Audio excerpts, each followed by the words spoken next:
తల్లిదండ్రులు తమ బిడ్డల భవిష్యత్తు బాగుండాలని కోరుకుంటారు. అందుకోసం వారికి మంచి విద్యను అందించాలని అనుకుంటారు. అంతేకాక బేసిక్ నుంచి నాణ్యమైన విద్యను అందిస్తే వారి భవిష్యత్తు బాగుంటుందని తల్లిదండ్రులు భావిస్తుంటారు. ఈ క్రమంలోనే స్థిరాస్తులు చరాస్తులు కూడబెట్టుకోవడం కంటే బిడ్డల చదువుల కోసం డబ్బులను ఖర్చు చేస్తుంటారు. ఏదో విధంగా కష్టపడి సంపాదిస్తూ పిల్లలను బెస్ట్ స్కూల్స్లో జాయిన్ చేయాలని తాపత్రయపడుతుంటారు.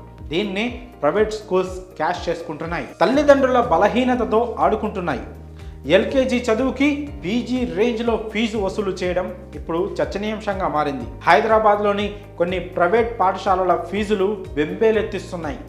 ఓ స్కూల్లో అయితే ఫీజు ఏకంగా 4 లక్షలుంది. అయితే ఏదో పెద్ద క్లాస్కి అని అనుకుంటే పొరపాటే.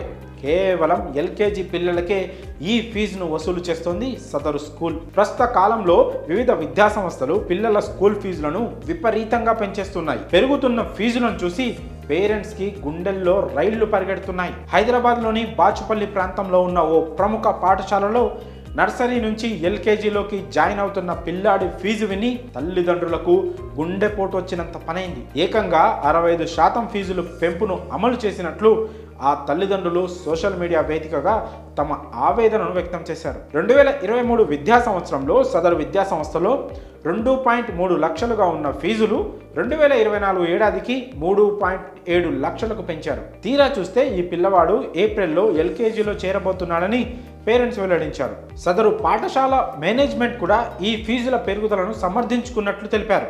ఐబీ కరిక్యులం మారడమే ఇందుకు కారణంగా వారు పేర్కొన్నట్లు పేరెంట్స్ చెప్పారు. ఇంకా మరో అబ్బాయి పేరెంట్స్ మాట్లాడుతూ తమ బాబుకు ఎన్రోల్ చేసినప్పుడు ఫీజు విధానం 1వ తరగతి వరకైనా మారదని అనుకున్నామని, కానీ నర్సరీ నుంచి ఎల్కేజీలోకి అడుగుపెట్టడానికి స్కూల్ యాజమాన్యం ఫీజులో ఏకంగా 65% పెంపు చేసిందని తెలిపారు.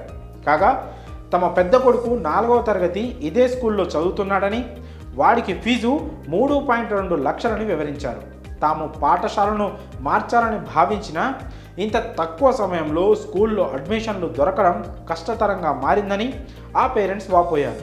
ఇక మరో విద్యార్థి తల్లిదండ్రులు తమ బాధను పంచుకుంటూ 1వ తరగతిలో చేర్చడానికి కూకట్పల్లి ప్రాంతంలో చాలా స్కూళ్లు తిరిగామని, అన్ని చోట్ల ఫీజులు 1 లక్ష నుంచి 4 లక్షల వరకు ఉన్నాయని వివరించారు.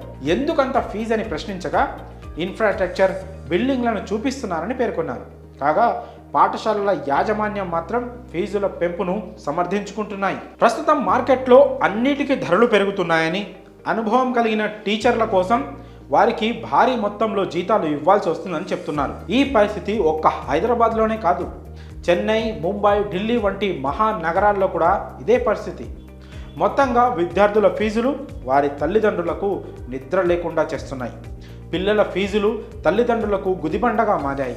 చాలామంది ఆర్థికంగా చితికిపోయేందుకు ఈ ఫీజులు కూడా కారణమనే అభిప్రాయాలు వ్యక్తమవుతున్నాయి. ముఖ్యంగా ఇలాంటి పరిస్థితి మధ్యతరగతి కుటుంబాల్లో కనిపిస్తోంది. మరి ఎల్కేజీ ఫీజు పీజీ రేంజ్లో వసూలు చేస్తుండడంపై మీ అభిప్రాయాలను కామెంట్స్ రూపంలో తెలియజేయండి.